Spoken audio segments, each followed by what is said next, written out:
Did you know that even though we serve a God of love, family, and unity, we also serve a God of purpose?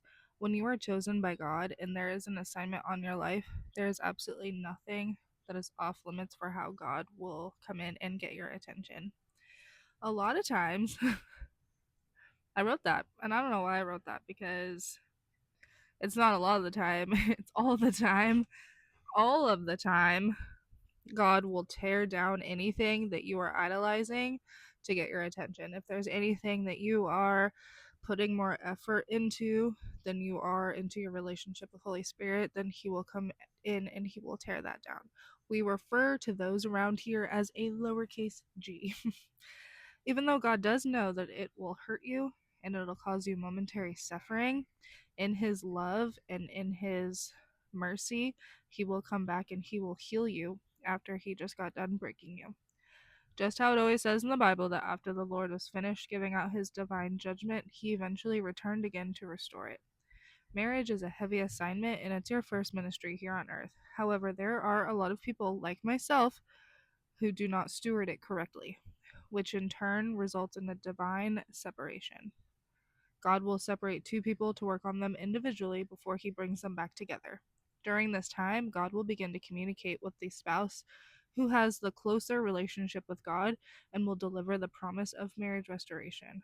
Once the standing spouse gives God their yes, that means that they have given God full permission to come in and rebuild them, their life, and their marriage His way.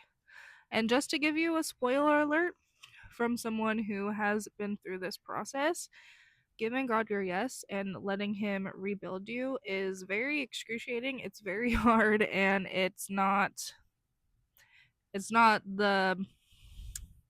my favorite thing that I've ever gone through, if I can say that. However, that the other side of it is an absolutely beautiful result. I don't necessarily like the way that I had to, go through it and what it is that I had to witness and go through and feel, and yeah, nothing about it was fun, but the end result is absolutely spectacular, and I haven't even made it to the full promise. Um, he takes you through a process that burns off everything about you that is not pleasing to Him.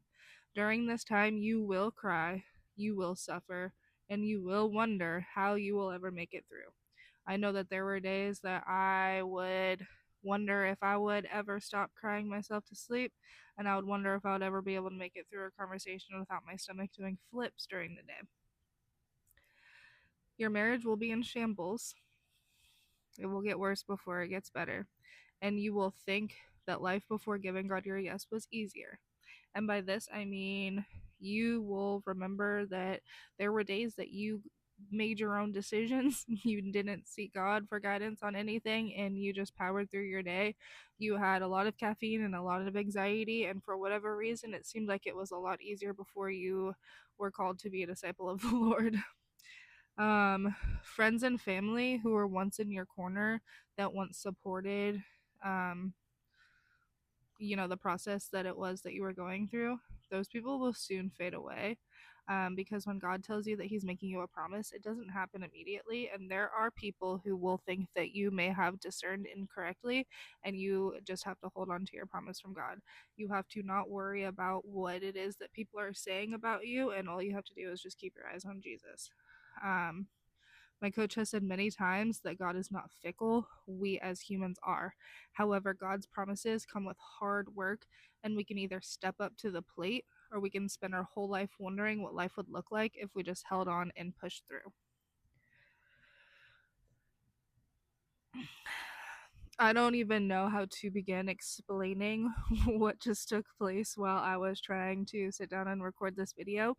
If you notice that I'm not making any eye contact, honestly, it's because I wrote everything down on what it is that I was gonna say, because uh, the enemy, the enemy was not pleased about me sitting down and talking about this topic. I'm not gonna lie, there was a time that I sat here and I kind of stared off into the abyss, and I was like, okay, Holy Spirit, am I out of alignment here? Is this not the correct time? Because there are a lot of times that when you are walking with God and you're given an assignment, and things that you need to be doing. You may be trying to do things out of season. And if I would have tried to sit down and, you know, record anything about this 6 months ago, it would not have been the correct season for it because there was a lot more healing that I needed to do. But as of right now, it is time, and that is why I experienced whatever it is that I experienced throughout this process of trying to write this down. So there's another woman of God that I follow on TikTok, and she the other day she convicted me hardcore in her video because she was just talking about obedience. Like she truly just gets up and obeys the Lord, and it's so inspiring, to watch her on her journey. And she had said something, if you're not willing to step up to the plate and do what it is that God is calling you to do, he will go and find somebody else. And that was the boat whooping that I needed. So here I am being obedient and giving a nevertheless attitude and talking about a topic that I didn't necessarily want to talk about. So yeah, if you are in a process with Holy Spirit right now and you are fighting the opposition, trying to be obedient and get your content out there for the world to see, then just know that my heart is with you, because I'm not sure if this is going to be an everyday thing, but I'm going to push through. Not today, Satan. You will not win. You will not win ever. We have victory. And if you've watched this all the way through, then I love you and I appreciate you and I hope you have a great day. Bye.